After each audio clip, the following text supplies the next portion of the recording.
Welcome again. Future value of an annuity due.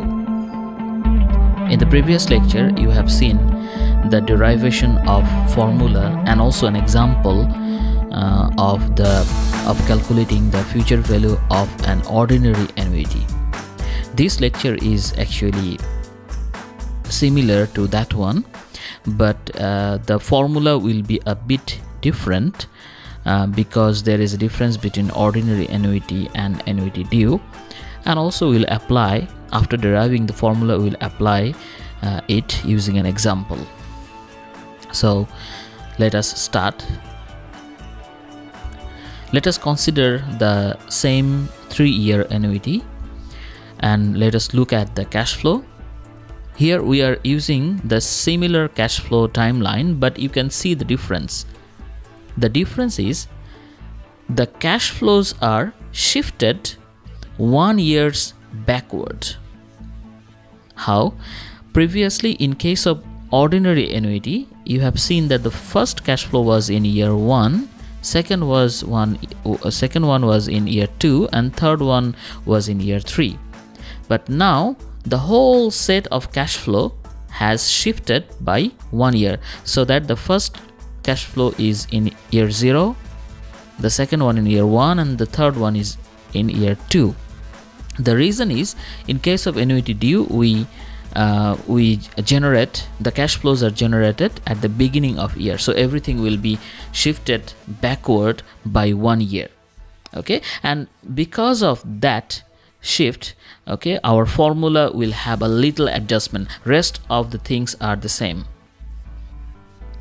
So the future value of the annuity will again be the future value of all cash flows at the end of the 3-year period. So even though the cash flows are generated at the beginning of the year and it has been shifted 1 year backward, but the point of calculating the future value is the same. It is a 3-year annuity and the future value of the annuity must be calculated at point 3, that means at the end of year 3. Okay, so if we look at the timeline again, you can see the first cash flow must be compounded to the end of year 3.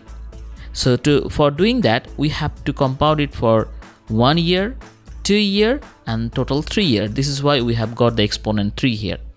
Okay, and for the same reason, for the second one, the exponent will be 2, and the third one, the exponent will be 1. Okay, now if we look at the series, we can see that only change is the exponent. That means the year, number of year used as the power with the expression for the future value. Now previously it was 2, 1, and 0. Now it is 3, 2, and 1. Okay, so if we simplify, okay, then we can see that it is actually the previous expression, the expression for the future value of an ordinary annuity, times 1 plus r, because if we take 1 plus r as the common factor, okay, then it becomes the similar expression. So right now I can say that the formula for the future value of an annuity due will be nothing but the formula of the future value of ordinary annuity times 1 plus r. Okay, so you will see that ultimately, after doing the mathematical steps, okay, we'll see that the formula of the future value of annuity due is essentially the formula of the future value of ordinary annuity times 1 plus r. Okay, so let's see. So here, if you can see, based on the previous calculation, this part is equals to CF times 1 plus r to the power 3 minus 1 over r. Okay, and we have got this 1 plus r with that. Okay, so now if we want to see the formula, okay, it is the same thing like before. Future value of a 3-year annuity due is this one from here. Okay, and now future value of any year annuity due will be, we just replace 3 by n. Okay, so we get the expression. Okay, future value of annuity due for n year is equals to the equal cash flow times 1 plus r to the power number of years n minus 1 over r times 1 plus r. Okay, so you do not have to remember the formula remember a very new formula. Rather, you can just remember that if you multiply 1 plus R with the formula of future value of ordinary annuity, then you get the formula of the future value of annuity due. Now we will see an example. Example is also similar, only difference is you will deposit the cash flow at the beginning of every year. Okay, so you are going to deposit $1,000 at the beginning of every year for 30 years in an account which promises to pay interest at 12% per year.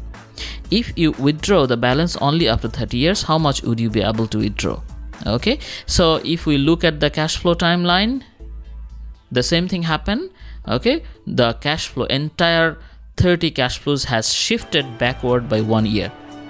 Okay, so now before we go for the calculation, we must check whether it is an annuity or not. And if you see it is an annuity, yes, like before, multiple cash flows, equal cash flows, and cash deposited every 1 year.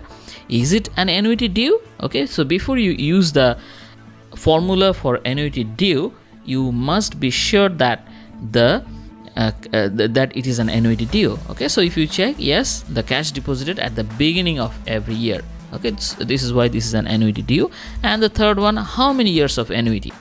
Even though, okay, here sometimes we misunderstand or we become confused because the last cash flow is in year 29. Sometimes you may think that it is a 29-year annuity. Actually not. Even though the $1,000 is generating in year 29, it is actually the cash flow of the 30th year. Okay, and the easiest way is to think about how many cash flows are generated. Okay, so you know that it is 30 cash flows are generated. Okay, so because there are 30 cash deposits, it is a 30-year annuity. So the value of N is 30, CF is 1000, and R is 0.12. So if we want to solve this one, okay, then we have to use the formula of future value of an n-year annuity due. Okay, and if you plug in the values for this example, okay, then you will see the expression 1000 times 1 plus 0.12 to the power 30 minus 1 over 0.12 times this is the adjustment for annuity due 1 plus 0.12. Okay, so if you calculate this, then you will find that the future value of this annuity due is $270,292.61. I hope that you have understood. Thank you very much and see you again.